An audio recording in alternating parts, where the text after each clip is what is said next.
Hello everyone, my name is Khushboo Chaudhary and welcome to our channel B study ऑटिक। आज की video में हम करने वाले हैं एमपीएससी 001 के प्रीवियस ईयर क्वेश्चंस और इंपॉर्टेंट क्वेश्चंस का पार्ट सेकंड। सो वीडियो को एंड तक देखिएगा। अच्छी लगी तो लाइक शेयर कमेंट करना बिल्कुल मत भूलिएगा और ऐसी वीडियोज़ के लिए हमारे चैनल को भी सब्सक्राइब करें। साथ ही आप जुड़ सकते हैं हमारे साथ टेलीग्राम चैनल पर, जहाँ पर आपको इन सभी वीडियोज़ के फ्री PDF अवेलेबल होते हैं। इसके अलावा आप इंस्टाग्राम पर भी फॉलो करके हमारे साथ जुड़ सकते हैं। चलिए वीडियो को शुरू करते हैं। वीडियो शुरू करने से पहले एक बहुत इंपॉर्टेंट चीज़ जिसको आपको बिल्कुल भी स्किप नहीं करना है, और वो ये है कि देखो, मैं नहीं जानती कि आपके पेपर में क्या क्वेश्चंस देखने को मिलेंगे, आप भी नहीं जानते, और इतने कम टाइम में सारी यूनिट्स हम कर नहीं सकते, लेकिन सारी यूनिट्स हम किसी भी यूनिट को स्किप भी नहीं कर सकते, ठीक है। क्योंकि आपका पेपर कैसे आता है कि कुछ सेलेक्टिव यूनिट में से ही आपके जो 10 क्वेश्चन है वो आते हैं, जिसमें से आपको 5 करने होते हैं, राइट।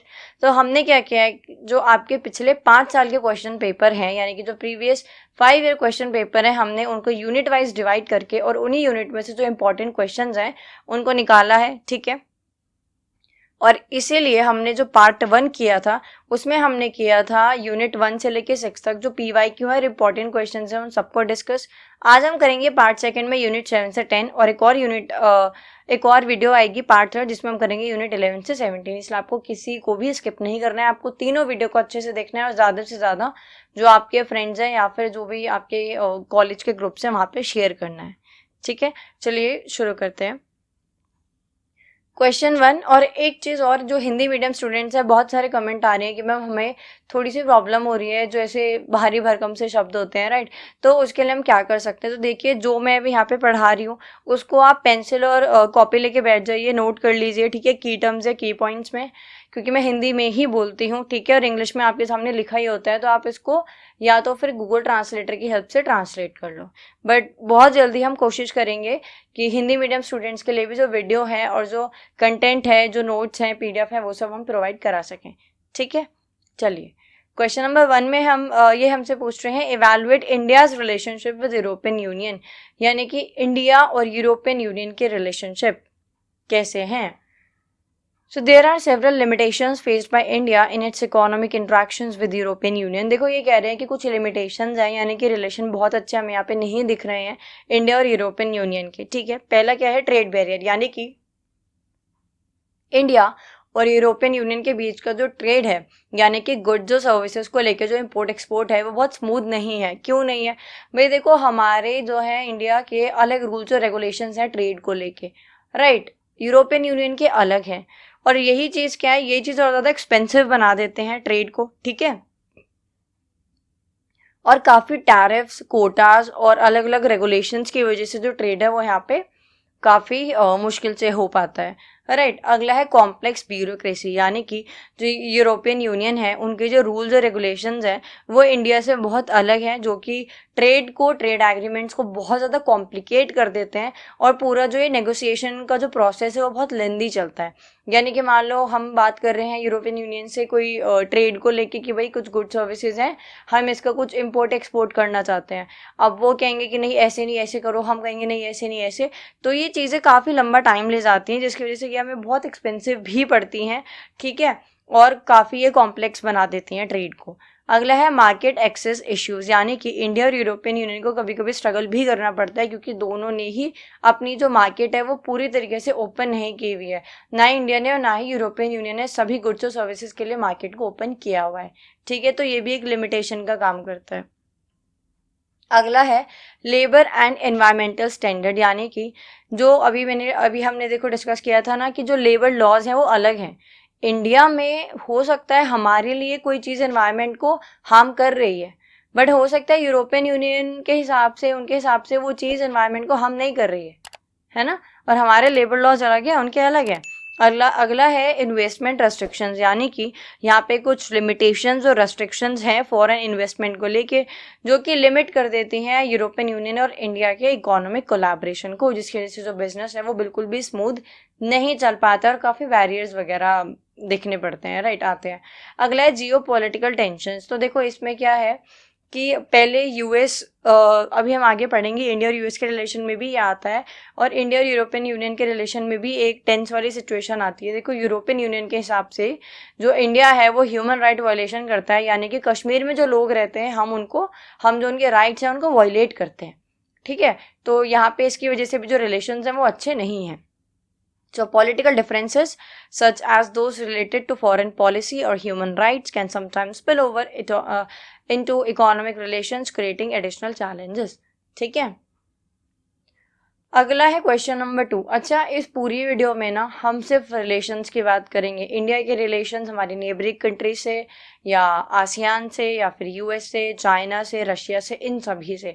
तो आपको बार बार कुछ वर्ड्स का रिपीटेशन देखने को मिल सकता है, और वो इसलिए मैं क्लियर कर देती हूँ. देखो आगे जाके ना अब हम क्वेश्चन में एसोसिएशंस के बारे में पढ़ेंगे, जो कि बनाई ही कॉपरेशन के लिए जाती हैं, पीस के लिए जाती हैं, इकोनॉमिक और ट्रेड जो गोल्स हैं उनको अचीव करने के लिए जाती हैं. ठीक है, तो आपको स्किप नहीं करने हैं, कोई भी क्वेश्चन एग्जाम में कुछ भी आ सकता है. ऐसे ही क्वेश्चन नंबर 2 में ये हमसे पूछ रहा है इंडो यूएस रिलेशन के बारे में, और after the end of cold war India और यूएस के जो रिलेशंस हैं उनकी जो नई शुरुआत हुई थी वो कैसी रही.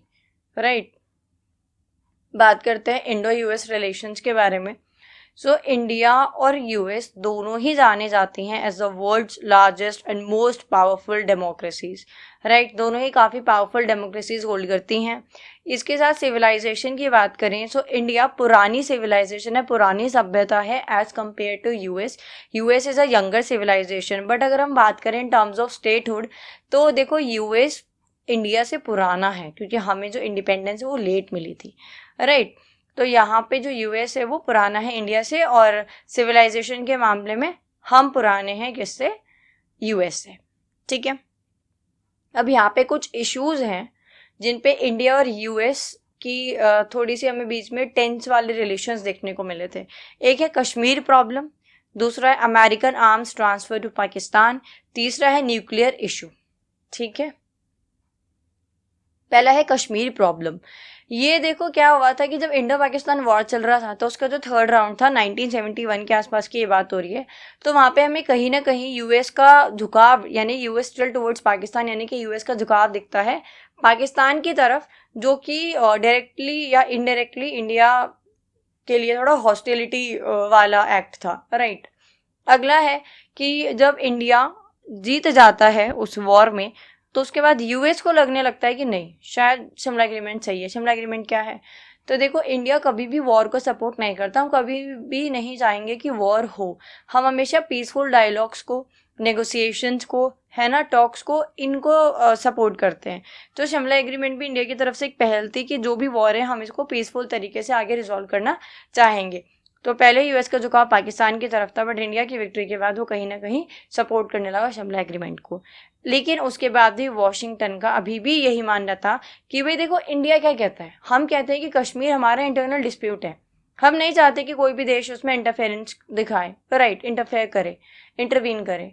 लेकिन वॉशिंगटन को अभी भी ये लगता है कि नहीं, कश्मीर एक डिस्प्यूटेड टेरिटरी है बिटवीन इंडिया एंड पाकिस्तान, और ये जो इंडिया का पॉइंट ऑफ व्यू है कि भाई हमारा इंटरनल अफेयर है, कोई इसमें इंटरफेयर मत करो, ये बिल्कुल गलत है. तो यहाँ पे भी ऑब्वियसली जो हमारे रिश्ते थे यूएस के साथ वो सही नहीं थे. ठीक है, अगला है यूएस आर्म्स ट्रांसफर, यानी कि 6 साल बाद क्या होता है इंडो पाकिस्तान वॉर के. अच्छा, मेरा गला थोड़ा खराब है, आप प्लीज़ मैनेज कर लेना. तो क्या होता है कि 6 साल बाद जब इंडो पाकिस्तान वॉर चल रही होती है, तो यूएस साइन करता है एक mutual defence agreement with Pakistan. कब करता है, 1954 में, 1954 में.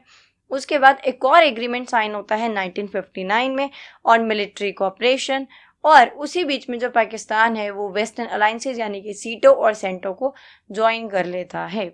ठीक है, उसके बाद पाकिस्तान को मिलते हैं मिलियंस ऑफ डॉलर्स, किस लिए, मिलिट्री असिस्टेंस के लिए. और उस टाइम पे जो इंडिया है वो यूएस को हम बोलते हैं कि भाई पाकिस्तान को जो मिलियंस ऑफ डॉलर्स की एड दी है, ये कहीं ना कहीं इंडिया के खिलाफ इसको यूज़ करेगा या गलत चीज़ में या टेररिस्ट एक्टिविटीज़ के लिए यूज़ करेगा. बट उस टाइम पे यूएस रिफ्यूज़ कर देता है कि नहीं, ऐसे नहीं है. बट एट द एंड वही होता है, और जो पाकिस्तान है वो इस पैसे को यूज़ करता है इंडिया के खिलाफ. ठीक है, अगला है न्यूक्लियर इशू, यानी कि अब क्या होता है भाई देखो 1964 में, अब अच्छा इससे थोड़ा पहले आओ, जब यूएसए ने 2 Japanese cities Hiroshima and Nagasaki के ऊपर बॉम्ब गिराया था, उस टाइम पे पूरे वर्ल्ड को रियलाइज़ हुआ था कि कितना खतरनाक है. ठीक है, तो अब यहाँ पे क्या होता है कि चाइना जब 1964 में न्यूक्लियर वेपन बना लेता है, तो उसके बाद अब यूएस को ये लगने लगता है कि कहीं इंडिया भी चाइना को फॉलो ना करे. तो यूएस जल्दी से क्या करता है, 1968 के अंदर कुछ कंट्रीज के साथ मिलके एक डील लेकर आता है। क्या है वो? NPT यानी कि न्यूक्लियर नॉन प्रोलिफरेशन ट्रीटी। अब क्या होता है, देखो न्यूक्लियर नॉन प्रोलिफरेशन ट्रीटी के अंदर आप जो ये न्यूक्लियर वेपन्स हैं इनको रिड्यूस करोगे और जिनके पास नहीं है वो नहीं बनाएंगे। लेकिन India refused to be a part of this and conducted a peaceful nuclear explosion PNE 1974। लेकिन हम इसको साइन नहीं करते हैं। क्यों नहीं करते हैं? क्योंकि ये डिस्क्रिमिनेटेड होता है। यानी कि भाई देखो, तुम्हारे पड़ोसी के पास हथियार है तो तुम भी तो सेल्फ डिफेंस के लिए बनाओगे ना, रखोगे ना। तो India refuse to be a part of this and हम कंडक्ट करते हैं एक पीसफुल न्यूक्लियर एक्सप्लोजन। कब करते हैं? 1974 में करते हैं। तो ये फिर से एक रीज़न मिल जाता है इंडिया और यूएस के बीच में जो रिश्ते हैं इनको ख़राब करने का। लेकिन 2005 में ये वाला जो इशू है ये सॉल्व हो जाता है और इंडिया और यूएस एक डील साइन कर लेते हैं सिविल न्यूक्लियर करके। अभी हम आगे पढ़ेंगे वो, ठीक है। अब है India and USA after the end of cold war. Cold war के बाद इंडिया और यूएस के रिलेशंस। पहला है इकोनॉमिक रिफॉर्म्स, यानी कि in the early 1990s India अपनी इकोनॉमी को ओपन कर देता है और यूएस और इंडिया के लिए ये अच्छी अपॉर्चुनिटीज़ थी कि अब हम अपने रिलेशंस को इम्प्रूव कर सकें, ठीक है। और जो हमारे इकोनॉमिक टाइज हैं उनको उसकी नींव रखने के लिए एक अच्छा मौका था। तो यहाँ पे क्या होता है, India open it economy and leading to increase trade and investment with USA. यानी कि यहाँ पे हम ट्रेड और इन्वेस्टमेंट को इंक्रीज कर देते हैं यूएसए के साथ, ठीक है। और अब ये एक तरीके की फाउंडेशन होती है, नींव होती है, जहाँ पे जो रिश्ते हैं वो इम्प्रूव होने लगते हैं। इसके बाद होता है स्ट्रैटेजिक पार्टनरशिप, यानी कि अब दोनों ही देश एक दूसरे को इम्पॉर्टेंट पार्टनर्स के रूप पे देखते हैं और दोनों ही हाई लेवल डायलॉग्स करते हैं और एग्रीमेंट साइन करते हैं, ठीक है। अगला है न्यूक्लियर कॉपरेशन, जिसकी मैं अभी बात कर रही थी। 2005 के अंदर यूएस और इंडिया मिलकर साइन करते हैं एक सिविल न्यूक्लियर एग्रीमेंट, जो कि इनके रिलेशनशिप में एक शिफ्ट होता है, ठीक है। चलो अगला है इंडिया एंड द यूएसए। अच्छा ठीक है, फिर से वही है अभी। अगला पॉइंट है डिफेंस कोलैबोरेशन, यानी कि अब दोनों देश आपस में शुरू कर देते हैं मिलिट्री कॉपरेशन, यानी कि ज्वाइंट एक्सरसाइज करते हैं, डिफेंस सेल्स करते हैं। इंडिया बाय करता है यूएस से डिफेंस इक्विपमेंट्स और टेक्नोलॉजी शेयरिंग भी होती है, जो कि अब पार्टनरशिप को और ज़्यादा इंप्रूव करती है और जो रिलेशनशिप है उनको और ज़्यादा स्ट्रॉन्ग बनाती है। सो इसको कंक्लूड करते हैं, the new relationship continues to grow with both nations working together on global issues like counter-terrorism, climate change and technology। अच्छा, इस पे एक चीज़ और है, जब 9/11 वाला हमला होता है, अटैक होता है यूएस के ऊपर, तो उस टाइम पे इंडिया को आप मान सकते हो कि हम सबसे पहले ऐसी कंट्री थे जो कि डायरेक्टली यूएस को बोलते हैं कि हम तुम्हारे साथ हैं इस लड़ाई को लड़ने के लिए। किसके लिए? टेररिज्म के खिलाफ लड़ने के लिए, ठीक है। तो वो भी एक पॉइंट था जहाँ पे और ज़्यादा जो रिश्ते थे वो इम्प्रूव होने लग रहे थे। क्वेश्चन नंबर 3, ये बेसिकली देखो 3 क्वेश्चन है, बट क्योंकि ये PYQ और इम्पॉर्टेंट क्वेश्चंस की वीडियो है जिसको बच्चे 1 घंटे पहले देख के जाते हैं एग्जाम के, कभी कभी कुछ होते हैं ऐसे, तो हम बहुत ज़्यादा डिस्कशन नहीं करेंगे, हम सिर्फ की पॉइंट्स पे यहाँ पे ध्यान देंगे। पहले पढ़ेंगे इंडिया और जापान के रिलेशन, फिर इंडिया और चाइना के रिलेशन, फिर इंडिया और रशिया के रिलेशन, ठीक है। पहला है India Japan relations. Old friendship, यानी कि इंडिया और जापान की काफ़ी लॉन्ग हिस्ट्री रही है फ्रेंडली रिलेशंस के मामले में। दोनों ही देश आपस में कल्चर को शेयर करते हैं। बुद्धिज़्म एक बहुत बड़ी चीज़ है जो कि दोनों को कनेक्ट करके रखती है, ठीक है। बुद्धिज़्म के फॉलोअर्स दोनों ही कंट्रीज़ में हैं। इसके अलावा दोनों ही देश आपस में एक दूसरे को म्यूचुअली रिस्पेक्ट करते हैं। अगला है स्ट्रॉन्ग इकोनॉमिक टाइज, यानी कि देखो जापान एक बहुत बड़ा इन्वेस्टर है इंडिया के अंदर, ठीक है। कैसे? जापान इंडिया के अंदर इन्वेस्ट करता है रोड्स बिल्ड करने में, ट्रेन्स बिल्ड करने में, जैसे कि बुलेट ट्रेन, और स्मार्ट सिटी प्रोजेक्ट्स के अंदर भी जापान इंडिया के अंदर इन्वेस्ट कर रहा है, ठीक है। अगला है डिफेंस कोऑपरेशन, यानी कि दोनों ही कंट्रीज आपस में मिलकर मिलिट्री एक्सरसाइज करती हैं और जो इंडो पैसिफिक रीजन है उसको फ्री और ओपन बनाती हैं और उसको सिक्योर करती हैं। अगला है टेक्नोलॉजी एंड एजुकेशन, यानी कि जापान हेल्प करता है इंडिया को हाई टेक्नोलॉजी के अंदर, हाई टेक प्रोजेक्ट्स के अंदर इंडियंस को ट्रेनिंग देता है और यहाँ पे इन्वेस्ट भी करता है। और इसके अलावा जो हमारे स्टूडेंट्स हैं, इंडियन स्टूडेंट्स को स्कॉलरशिप भी जो जापान है वो प्रोवाइड कराता है। आपने देखा होगा बहुत सारे स्टूडेंट्स हैं जो जापान भी जाते हैं पढ़ने लिखने के लिए, ठीक है। अगला है सपोर्ट इन इंटरनेशनल फोरम्स, यानी कि जापान और इंडिया दोनों ही एक दूसरे को यूएनएससी का परमानेंट मेंबर बनने के लिए सपोर्ट करते हैं। जब बारी आती है इंडिया की तो जापान सपोर्ट करता है, अगर बारी है जापान की तो इंडिया सपोर्ट करता है कि UN security council, United nation security council में परमानेंट मेंबरशिप दी जानी चाहिए। अगला है कल्चरल एक्सचेंज, यानी कि दोनों ही देश आपस में कल्चरल प्रोग्राम्स करते हैं। जापानीज लैंग्वेज क्लासेस इंडिया में चलाई जाती हैं, साथ ही यहाँ पे जो कल्चर है उसको मेन रखा जाता है, जिससे दोनों जो देश के लोग हैं वो आपस में कांटेक्ट में रहें, ठीक है, क्लोज रहें। अगला है स्पेशल स्ट्रेटेजिक पार्टनरशिप, यानी कि सिंस 2014 दोनों ही जो देश हैं वो अपने बॉन्ड को एक नाम देते हैं, जिससे और ज़्यादा डीप ट्रस्ट देखने को मिलता है कि जापान इंडिया के ऊपर, इंडिया जापान के ऊपर कितना भरोसा करते हैं। क्या है इस बॉन्ड का नाम? Special strategic and global partnership.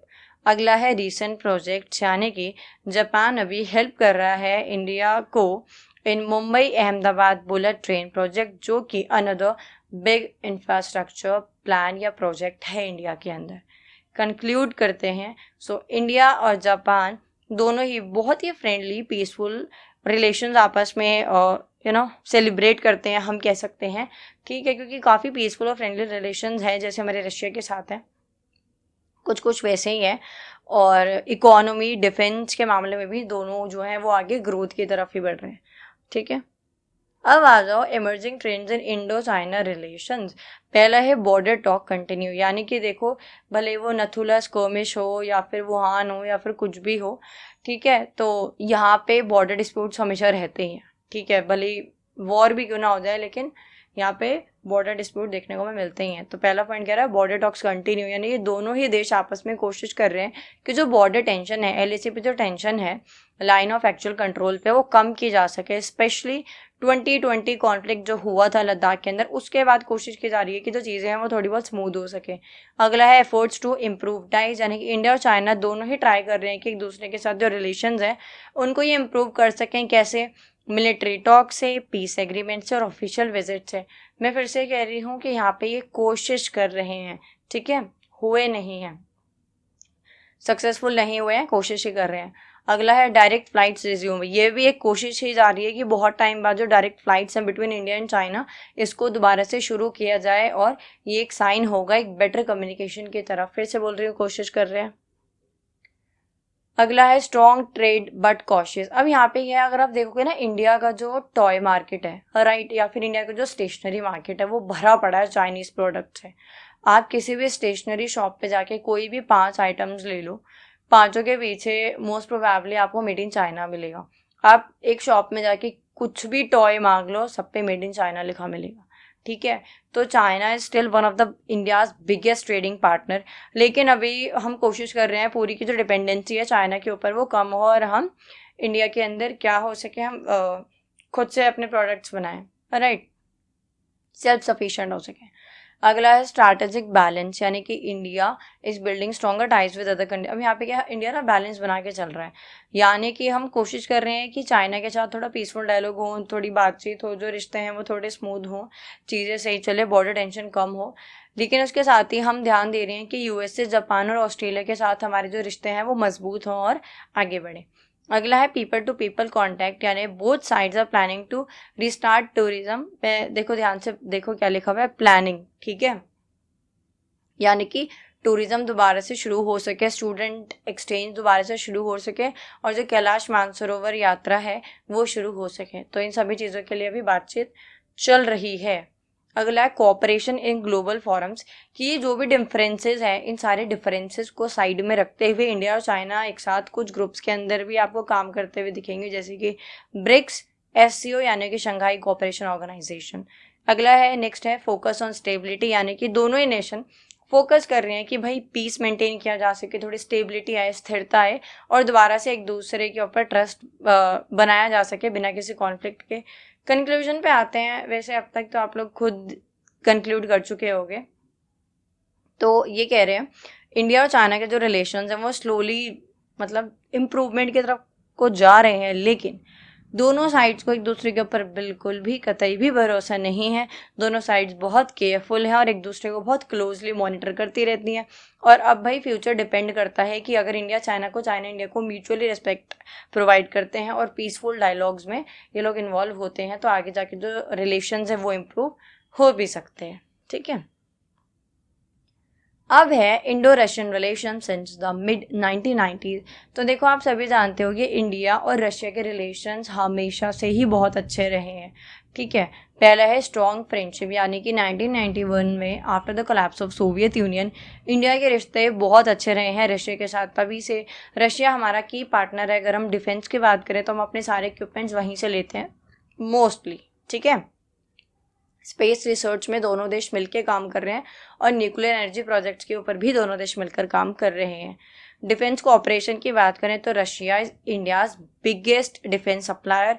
जो रशिया है वो भारत का बिगेस्ट डिफेंस सप्लायर है। हम रशिया से फाइटर जेट्स खरीदते हैं, सबमरीन्स लेते हैं, टैंक्स और मिसाइल्स लेते हैं। और एक मिसाइल है जो इंडिया और रशिया प्रोजेक्ट के तहत दोनों ने मिलकर बनाई है, वो जो कि है ब्रह्मोस। ये जो नाम है ब्रह्मोस, ये आजकल आपको पिछले 1-1.5 महीने में बहुत ज़्यादा न्यूज़ में भी देखने को मिला होगा, ठीक है। बहुत ही शानदार, बहुत ही बेहतरीन है ये। अगला है स्ट्रैटेजिक पार्टनरशिप 2000, यानी कि 2000 के अंदर दोनों ही देश आपस में साइन करते हैं एक एग्रीमेंट जिसका नाम होता है स्ट्रैटेजिक पार्टनरशिप एग्रीमेंट, जिसमें ये दोनों ही देश आपस में और ज़्यादा क्लोजली काम करेंगे सिक्योरिटी, डिफेंस, साइंस और ट्रेड के लिए, ठीक है। देखो साइंस, टेक्नोलॉजी, स्पेस, डिफेंस, इन सबके ऊपर तो रिश्ते रशिया के साथ हमारे हमेशा से ही काफ़ी स्ट्रांग रहे हैं, बट ट्रेड के ऊपर नहीं रहे हैं, तो उसके ऊपर अब ध्यान दिया जा रहा है, ठीक है। अगले पॉइंट पे आते हैं एनर्जी एंड न्यूक्लियर सपोर्ट। तो रशिया हेल्प करता है इंडिया को न्यूक्लियर पावर प्रोजेक्ट के अंदर, साथ ही साथ ऑयल और गैस भी सप्लाई करता है। और 2022 के बाद से इंडिया ने भी इंक्रीज़ कर दिया है जो हमारा ऑयल इम्पोर्ट है फ्रॉम रशिया, वो हमने इंक्रीज़ कर दिया। अब हम ज़्यादा ऑयल खरीदते हैं रशिया से। अगला है सपोर्ट इन इंटरनेशनल फोरम्स, यानी कि इंडिया को यूएन सिक्योरिटी काउंसिल के अंदर एक परमानेंट सीट मिल जाए, इसके लिए रशिया इंडिया को सपोर्ट करता है और दोनों एक साथ काम करते हैं G20, ब्रिक्स और SCO के अंदर, ठीक है। अगला है ट्रेड ग्रोइंग स्लोली। जैसे अभी हमने बात की थी कि ऑल्दो जो डिफेंस टाइज है वो काफ़ी स्ट्रॉन्ग है, लेकिन ट्रेड अभी भी कहीं ना कहीं कम है। बट 2022 के बाद से ट्रेड भी बढ़ रहा है, स्पेशली अगर हम ऑयल की बात करें तो वो हम अब ज़्यादा खरीद रहे हैं रशिया से, ठीक है। अगला है मिलिट्री एक्सरसाइजेज एंड स्पेस, यानी कि इंडिया और रशिया दोनों ही जॉइंट मिलिट्री एक्सरसाइज करते हैं, जैसे कि इंद्र, और स्पेस टेक्नोलॉजी के अंदर भी कोऑपरेट कर रहे हैं, कोऑपरेशन से काम कर रहे हैं। नए नए रिसर्च प्रोजेक्ट्स हैं जिसके ऊपर काम चल रहा है। अगला है चैलेंजेस इन रिसेंट ईयर। अब चैलेंज क्या है, देखो इंडिया और रशिया के रिश्तों को साइड में रखो, बहुत अच्छे हैं, लेकिन इसके बावजूद रशिया चाइना के साथ अपने रिश्ते इम्प्रूव करने के ऊपर ध्यान दे रहा है और इंडिया यूएस के साथ अपने रिश्ते इम्प्रूव करने के ऊपर ध्यान दे रहा है। कहीं ना कहीं आप देखोगे कि ऑपोजिट चल रहा है, बट इसके बावजूद भी दोनों ही देश मेंटेन कर रहे हैं फ्रेंडली और रिस्पेक्टफुल रिलेशंस, है ना। चलो कंक्लूजन पे आते हैं। Since the mid 1990s India and Russia have shared a strong and stable relations. 1990 के बाद से हम बहुत ही स्ट्रॉन्ग और स्टेबल रिलेशंस एक दूसरे के साथ मेंटेन कर रहे हैं, specially in terms of defence, energy and global cooperation, while adjusting to new global realities, ठीक है। अगला क्वेश्चन है question number 4, describe the main features of SAARC. SAARC क्या है, कब बना, कौन मेंबर्स हैं, चलिए सब कुछ देखते हैं। सार्क का पूरा नाम है, SAARC stands for South Asian Association for Regional Cooperation, जो कि आपका बना था 1985 में, ठीक है। क्यों बना था, सार्क को बनाया गया था पीस को, यानी कि शांति स्थापित करने के लिए, पीस प्रमोट करने के लिए, कोऑपरेशन यानी भाईचारे के लिए, ठीक है, मतलब एक साथ काम करने के लिए, और डेवलपमेंट के लिए अमंग साउथ एशियन कंट्रीज, कि भाई जो भी साउथ एशियन कंट्रीज हैं वो मिलके काम करेंगी, पीस और कोऑपरेशन के ऊपर ध्यान देंगी, ठीक है। कौन है इसके member countries, so there are 8 members in SAARC. कौन कौन है, इंडिया और पाकिस्तान।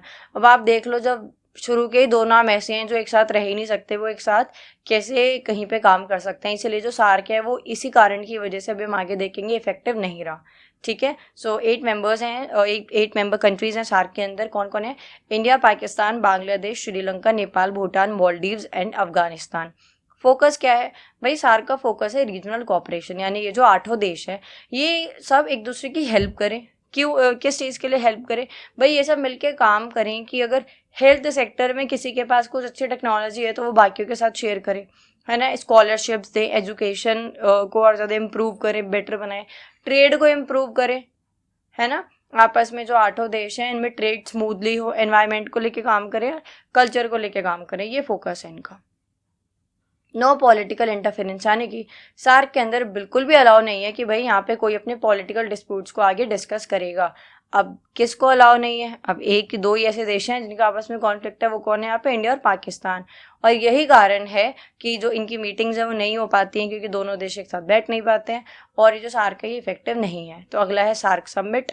तो सार्क का जो समिट है ये पहले लगातार होता था, ठीक है, सारे डिसीजन लिए जाते थे, बट उसके बाद से ये नहीं हो रहा क्योंकि यहाँ पे डिलेड काफ़ी देखने को मिला। अगला है सार्क सेक्रेटेरिएट। तो सार्क सेक्रेटेरिएट के अंदर जो इसका मेन ऑफिस है, जहाँ से सारी एक्टिविटीज़ को कोऑर्डिनेट किया जाता है, वो है आपका नेपाल काठमांडू के अंदर, ठीक है।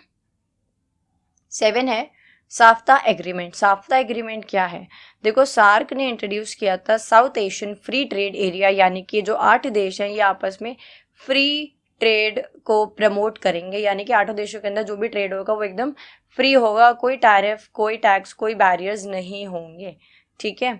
स्लो प्रोग्रेस, यानी कि जो पॉलिटिकल टेंशन है स्पेशली इंडिया पाकिस्तान को लेके, इसने जो सार्क है उसके काम को मतलब ऐसे फुल स्टॉप से ही लगा दिया, ठीक है। अब इसको कंक्लूड करते हैं। चलो, SAARC was created to bring South Asian countries closer through cooperation in development and welfare. It has good goal but face challenges due to political issues among members.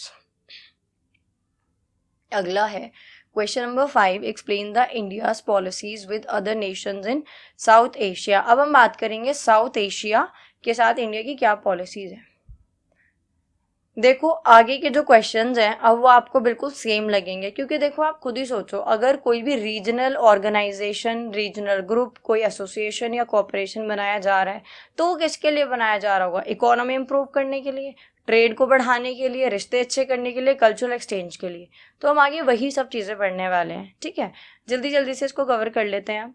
तो पहला है India's policy with South Asian nation. पहला है neighbourhood first policy, ठीक है, यानी कुल मिला के पड़ोसी धर्म निभाना। सो इंडिया देता है टॉप प्रायोरिटी हमारे फ्रेंडली रिलेशंस जो हैं साउथ एशियन नेबर्स के साथ हैं, जैसे कि नेपाल, भूटान, बांग्लादेश, श्रीलंका और मालदीव्स, ठीक है। यहाँ पे अगर कुछ भी होता है तो इंडिया सबसे पहले इनको हेल्प करता है। अगला है हेल्प इन डेवलपमेंट, यानी कि इंडिया हेल्प करता है अपने पड़ोसियों को, अपने नेबर्स को, वहाँ पे रोड्स बनवाने हो, हॉस्पिटल्स बनवाने हो, अच्छी फैसिलिटीज़ प्रोवाइड करानी हो, स्कूल्स खुलवाने हो बच्चों को, यूनिवर्सिटीज़ में स्कॉलरशिप देनी हो, कोई पावर प्रोजेक्ट हो। इन सभी देशों के अंदर ऐसा कुछ भी होता है तो इंडिया इनकी हेल्प करता है। अगला है ट्रेड एंड कनेक्टिविटी, यानी कि इंडिया प्रमोट करता है यहाँ पे ट्रेड को, जिससे कि ट्रेड और ट्रांसपोर्ट को, जिससे कि क्या होता है यहाँ पे जो बसेस, रेलवेज और फ्लाइट्स हैं, ये सारी चीज़ों को प्रमोट करता है। और जैसे अभी हम आगे भी पढ़ेंगे, एक इंडिया, थाईलैंड और आई गेस म्यांमार का भी एक हाईवे है जो कि इम्प्रूव करता है ट्रेड को, जो कि पैसे भी बचाता है और टाइम भी बचाता है। तो यहाँ पे भी वही वाला है। अगला है डिज़ास्टर एंड हेल्थ सपोर्ट, यानी कि कोविड-19 के टाइम पे यहाँ पे कोई भी डिज़ास्टर आता है, भले वो नेचुरल डिज़ास्टर हो जैसे कि अर्थक्वेक या फ्लड, कोई भी ये जो देश है इनमें नुकसान होता है किसी भी प्रकार का, तो इंडिया सबसे पहले इनको हेल्प प्रोवाइड कराता है, भले वो वैक्सीन हो या मेडिसिन हो या फिर कोई भी सपोर्ट हो।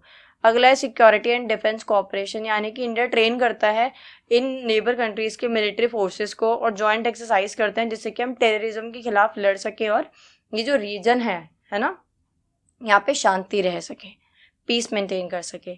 अगला है वाटर एंड बॉर्डर एग्रीमेंट्स, यानी कि इंडिया ने साइन की है बांग्लादेश, भूटान, नेपाल के साथ कुछ वाटर और बॉर्डर एग्रीमेंट, जैसे कि यहाँ पे जो कॉन्फ्लिक्ट वाली सिचुएशन कभी ना हो, भाई पानी को लेके या बॉर्डर को लेके लड़ाई वड़ाई ना हो, इसलिए यहाँ पे चीज़ें पहले से एग्रीमेंट्स किए हुए हैं, चीज़ें सेटल की हुई है। अगला है कल्चरल एंड एजुकेशनल टाइज, यानी कि इंडिया ऑफर करता है स्कॉलरशिप्स इन देशों के स्टूडेंट्स को, ठीक है। इसके अलावा कल्चरल प्रोग्राम को प्रमोट किया जाता है और स्टूडेंट्स को इनकरेज किया जाता है कि भैया आप इंडियन यूनिवर्सिटीज़ में आइए और स्टडी कीजिए, आपको कुछ प्रिविलेजेस मिलेंगे, ठीक है।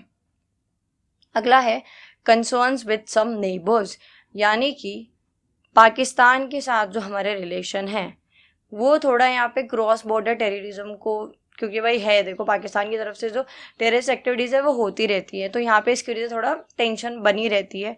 उधर जो चाइना है वो श्रीलंका और नेपाल के अंदर अपने कुछ ना कुछ चीज़ें बनाया जा रहा है, उनकी हेल्प करे जा रहा है और कहीं ना कहीं अपना इन्फ्लुएंस वहाँ पे बढ़ाता जा रहा है, जो थोड़ा इंडिया के लिए टेंस वाला माहौल बन जाता है, right. So let's come to the conclusion. India wants peaceful and strong relations with South Asian countries. भाई देखो, इंडिया तो ये चाहता है कि हमारे पूरी दुनिया के साथ ना बड़े अच्छे प्यारे शानदार रिश्ते बने रहे, किसी के साथ कोई लड़ाई नहीं हो, कोई वॉर नहीं हो, कोई कॉन्फ्लिक्ट नहीं हो, बल्कि कोई और देश भी आपस में ना लड़े, है ना। तो हमारा फोकस रहता है कि हम ध्यान दें डेवलपमेंट के ऊपर, अच्छे ट्रेड को इम्प्रूव करें, इंपोर्ट एक्सपोर्ट बढ़ाएं, गुड सर्विसेज को, ट्रेड को बढ़ाएं, सिक्योरिटी और ज़्यादा मजबूत करें, कल्चर के ऊपर ध्यान दें। ठीक है, अगला क्वेश्चन है डिस्कस द री evaluation of India and ASEAN relations. ठीक है, आसियान इम्पोर्टेंस। तो देखो, आसियान एक ग्रुप है 10 साउथ ईस्ट एशियन कंट्रीज का, भी हमने सार्क पढ़ा जो कि 8 मेंबर कंट्रीज हैं। आसियान के अंदर 10 मेंबर कंट्रीज हैं। ठीक है, और हमारे लिए आसियान काफ़ी इंपॉर्टेंट है। अगर हम ट्रेड की भी बात करें या पीस मेंटेन करने की बात करें या फिर रीजनल ग्रोथ के बारे में ध्यान दें, तो फिर जो आसियान है वो हमारे लिए बहुत ज़रूरी है। ठीक है, एक्ट ईस्ट पॉलिसी क्या है? तो देखो, पहले के टाइम पे आई गेस 1991 में इंडिया ने शुरू की थी लुक ईस्ट पॉलिसी, जिसमें हमारा मतलब फोकस क्या था, एम क्या था कि हम अच्छे रिलेशंस बनाएंगे आसियान कंट्रीज़ के साथ, जो कि हेल्प करेंगे पीस मेंटेन करने में, ट्रेड को इम्प्रूव करने में और रीजनल ग्रोथ में। ठीक है, बट उसके बाद 2014 में जब बीजेपी की सरकार आई तो उन्होंने इसको नाम दे दिया एक्ट ईस्ट पॉलिसी। अब भाई नाम बदलने से क्या होता है? तो देखो, ये काफ़ी यहाँ पे डीपर मीनिंग है। इनका ये मानना था कि लुक ईस्ट पॉलिसी में जो लुक है वो सिर्फ देखने को रिप्रेजेंट कर रहा है कि अच्छा हम देखेंगे, एक होता है ना चलो काम देख लेंगे कर लेंगे, एक होता है करना ही है ना। तो यहाँ पे इसको नाम दिया गया एक्ट ईस्ट पॉलिसी, यानी अब देखने दिखाने का टाइम नहीं, अब एक्ट यानी कि एक्शन लेने का टाइम है। ठीक है, तो ये यहाँ पे जो एक्टिस्ट पॉलिसी है ये किस लिए है? ताकि आसियान कंट्रीज़ के साथ जो हमारे रिलेशंस हैं उनको हम और ज़्यादा स्ट्रेंथन कर सकें, और ज़्यादा जल्दी जल्दी जो रिलेशंस हैं उनको हम इम्प्रूव कर सकें। Trade and economy, so India और आसियान ने मिलकर एक ट्रेड किया जिसको एक एग्रीमेंट साइन किया जिसको बोलते हैं फ्री ट्रेड एग्रीमेंट FTA, जो कि प्रमोट करता है दोनों के बीच में बिजनेसेस को, और साथ ही साथ जो गुड्स और सर्विसेज हैं उनको रिड्यूस भी करता है, यानी कि गुड्स एंड सर्विसेज को नहीं, टैरिफ्स को रिड्यूस करता है। ठीक है, तो यहाँ पे इंडिया और आसियान के बीच में जो भी इंपोर्ट होगा, एक्सपोर्ट होगा, मीन्स जो भी ट्रेड एक्सचेंज होगा, वहाँ पे जो टैरिफ्स हैं उनको कम किया जाएगा। ठीक है, अगला है कनेक्टिविटी प्रोजेक्ट, यानी कि इंडिया बिल्ड कर रहा है रोड्स, रेलवेज और पोर्ट्स, जिससे कि हम आसियान से कनेक्ट हो सकें, जिससे क्या हो, पैसा भी बचे और टाइम भी बचे। ये मैं क्यों बोल रही हूँ? ये इसलिए बोल रही हूँ, अगर हमें किसी ऐसे देश के साथ व्यापार करना है जो हमसे बहुत दूर है, तो हमें बाकी सारे देशों की परमिशन लेनी पड़ेगी, है ना, तब हम वहाँ तक पहुँच पाएंगे। उसमें ज़्यादा टाइम जाएगा, ज़्यादा पैसा जाएगा, है ना। तो इससे अच्छा है कि हम कोई ऐसा कॉरिडोर बना दें, ऐसा कोई अपना रास्ता चुन लें जिससे पैसा भी कम लगे, टाइम भी। जैसे यहाँ पे इंडिया म्यांमार और थाईलैंड हाईवे है।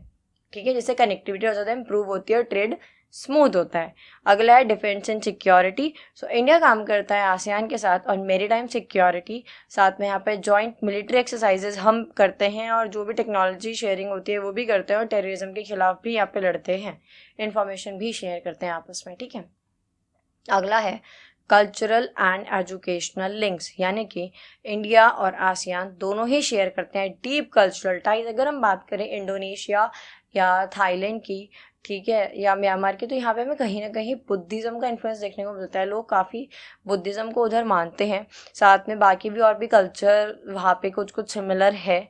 ठीक है, तो इसके अलावा एजुकेशनल लिंक की बात करें तो इंडिया ऑफर करता है आसियान स्टूडेंट्स को, जो भी आसियान में जो 10 देश हैं के स्टूडेंट्स को, कि भाई इंडिया में आओ पढ़ो, और स्कॉलरशिप्स भी हम प्रोवाइड कराते हैं। ठीक है, अगला है सपोर्ट इन रीजनल स्टेबिलिटी, यानी कि इंडिया सपोर्ट करता है freedom of navigation in the South China Sea, और हम आसियान के साथ काम करते हैं एक पीसफुल रीजन बनाने के लिए। अगला है नेक्स्ट है changing global situations, India is reevaluating ties to counter China influence in the region to build. देखो, इंडिया सबके साथ अपने रिलेशंस क्यों इंप्रूव कर रहा है? ठीक है, देखो मैं आपको एक बहुत सही बात बताऊं, तो अभी हाल ही में कुछ रिपोर्ट्स आई थी और उनका ये मानना है, अगर ठीक है, अगर चाइना के जो इंटरनल कॉन्फ्लिक्ट्स हैं अगर वो सही हो जाते हैं, जो भी चाइना के देश के अंदर चीज़ें चल रही है अगर वो सब सॉल्व हो जाती हैं, और चाइना की जो इकोनॉमी है वो इसी तरीके से आगे बढ़ती गई, बूस्ट होती गई, तो फिर नो डाउट आने वाले टाइम में यूएस को पूरी पूरी टक्कर देके चाइना एक एक काइंड ऑफ सुपर पावर आपको देखने को मिल सकता है। और इंडिया और चाइना भी इमर्जिंग कंट्रीज तो है ही। ठीक है, तो इसलिए इंडिया चाहता है कि हमारे जो रिलेशंस हैं वो सभी देशों के साथ अच्छे रहें। Let's come to the conclusion. So India is now more active and serious in its relations. देखो, एक्टिव हम पहले भी थे, सीरियस हम पहले भी थे, बड़ा ज़्यादा है। अब हम चाहते हैं कि चीज़ें ऐसे ऐसे नहीं कि कोई फाइल इधर उधर रखी है तो रखी हुई है, कभी खुल रही है तो उसके ऊपर बातें हो रही है, नहीं। जो हमने पॉलिसी बनाई है, जो डिसीजन लिया, उसके ऊपर हमें फटाफट काम करना है और जल्द से जल्द कोई हाईवे बनना है तो उसको शुरू करो, कोई प्रोजेक्ट है तो उसको शुरू करो, है ना। सो अब ज़्यादा सीरियस हो गए हैं, ज़्यादा एक्टिव हो गए हैं। अब ट्रेड के ऊपर, कनेक्टिविटी के ऊपर, डिफेंस के ऊपर, इन सभी के ऊपर बहुत ज़्यादा ध्यान दे रहे हैं और जल्दी जल्दी से जो रिलेशंस हैं उनको ज़्यादा स्ट्रॉन्ग और इम्प्रूव कर रहे हैं। ठीक है। क्वेश्चन नंबर 7 है, evaluate the thrust of look east policy and its impact on India. ये मिलता जुलता आंसर है, तो इसको हम बहुत ही शॉर्ट में आसान भाषा में देख लेते हैं। तो देखो, 1991 में इसको शुरू किया गया था। जो आसियान कंट्रीज़ हैं उनके साथ रिलेशन को अच्छा बनाने के लिए, इम्प्रूव करने के लिए, स्ट्रेंथन करने के लिए। ठीक है। और वो कंट्रीज़ कौन कौन सी हैं, जैसे कि थाईलैंड, वियतनाम और सिंगापुर। फोकस है यहाँ पे कि हम इकोनॉमी को आगे बढ़ाएं, ग्रोथ करें, इंक्रीज करें, ट्रेड को इंक्रीज करें, टैरिफ्स वगैरह रिड्यूस हो, कल्चरल कोऑपरेशन हो, यानी कि आपस में जो कल्चरली भी टाइज हैं वो इम्प्रूव हो। ठीक है। तो ये थोड़ा इमोशनल साइड पे आ जाता है। ठीक है। अगला है मेन थ्रस्ट और फोकस एरिया। फोकस एरिया क्या है यहाँ पे, स्ट्रॉन्गर इकोनॉमिक टाइज, यानी जिससे कि इंडिया और आसियान देशों के बीच में इन्वेस्टमेंट और ट्रेड इंक्रीज हो, बेटर कनेक्टिविटी हो, जैसे कि इंडिया में हमारा थाईलैंड हाईवे, जिसके लिए इंडिया रोड्स, रेलवेज और एयर लिंक्स कनेक्ट कर रहा है, जैसे कि हम साउथ एशियन कंट्रीज के साथ ज़्यादा जल्दी और इम्प्रूव कर सकें किसको, हमारे ट्रेड को, है ना, और वो पैसे और टाइम भी बचाएं। ठीक है। जो कॉरिडोर्स बनाए जाते हैं, जो हाईवेज बनाए जाते हैं बिटवीन कंट्रीज ना, ये टाइम और पैसे को बचाने के लिए ही होते हैं, और ताकि ट्रेड स्मूथ हो सके, इम्प्रूव हो सके, इंक्रीज हो सके, इसीलिए भी होते हैं। अगला है कल्चरल एंड हिस्टोरिकल टाइज, जैसा कि अभी हमने पढ़ा था कि ये आपस में शेयर करते हैं कुछ कॉमन कल्चर टाइज, जैसे कि बुद्धिज्म, टेम्पल्स और फेस्टिवल्स। ठीक है, जो कि बॉन्ड को और ज़्यादा मजबूत बनाते हैं।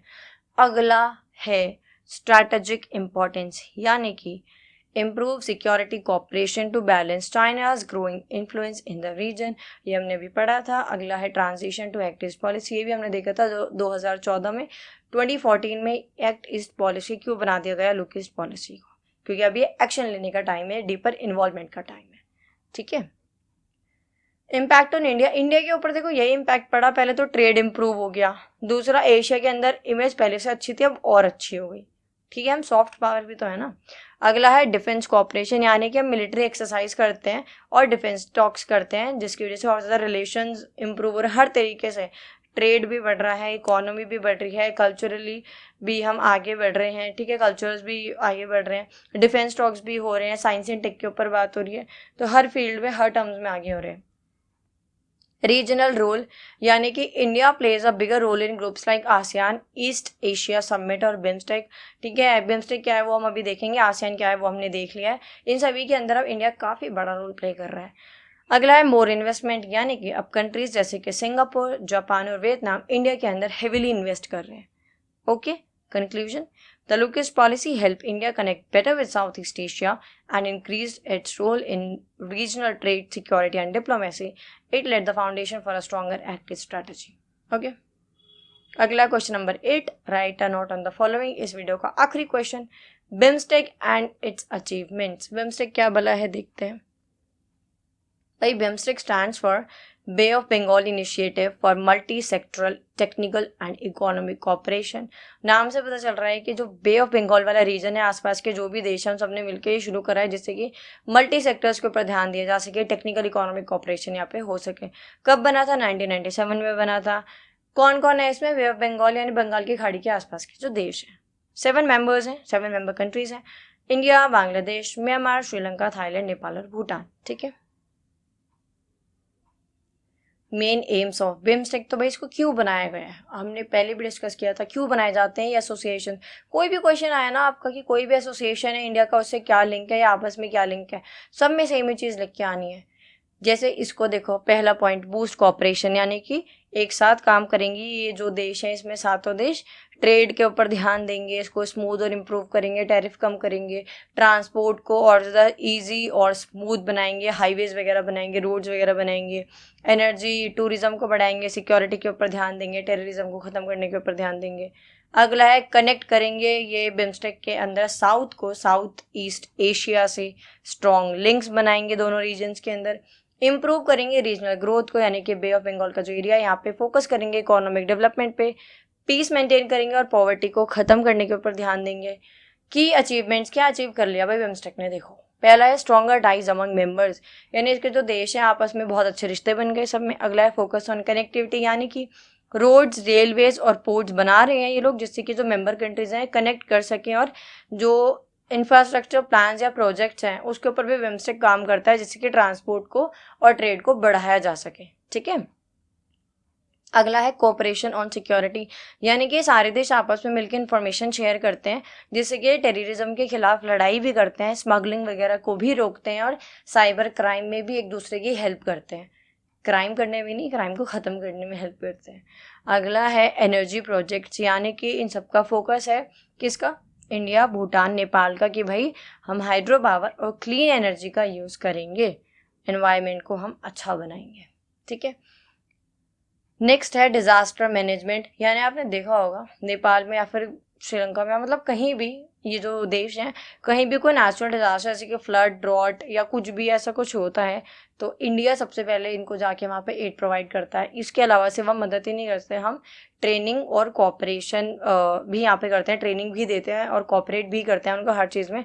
और ऐसा नहीं है वो देश नहीं करते, वो देश भी इक्वली इंडिया को म्यूचुअली रिस्पेक्ट करते हैं। ठीक है, अगला है बिम्स्टेक चार्टर 2022, जो कि फर्स्ट टाइम बिम्स्टेक ने अडॉप्ट किया है कोई ऑफिशियल चार्टर। बहुत इंपॉर्टेंट है ये, किस लिए किया है, एक ऑर्गेनाइजेशन को ऑर्गेनाइजेशन दिखाने के लिए। ठीक है, मतलब बहुत ज़्यादा इसको स्ट्रक्चर्ड वे में रखने के लिए है ना, ज़्यादा मजबूत बनाने के लिए। किसको कंक्लूड करते हैं, BIMSTEC is an important group that helps India and nearby countries work together for development, peace and connectivity. It is growing stronger and playing a bigger role in the region. आज मिलते हैं अगली video में, सब कुछ नया करेंगे। So video अच्छी लगी हो और आप हमें सपोर्ट करना चाहते हो तो फिर आप हमारी मेंबरशिप, जो कि अभी तक बहुत बच्चे ज्वाइन कर चुके हैं तो आप भी कर सकते हैं, या फिर आप हम सुपर थैंक्स भेज सकते हैं। इसके अलावा वीडियो को ज़्यादा से ज़्यादा शेयर करना बिल्कुल मत भूलना। मिलते हैं अगली वीडियो में नए टॉपिक्स के साथ। Till then be study your take.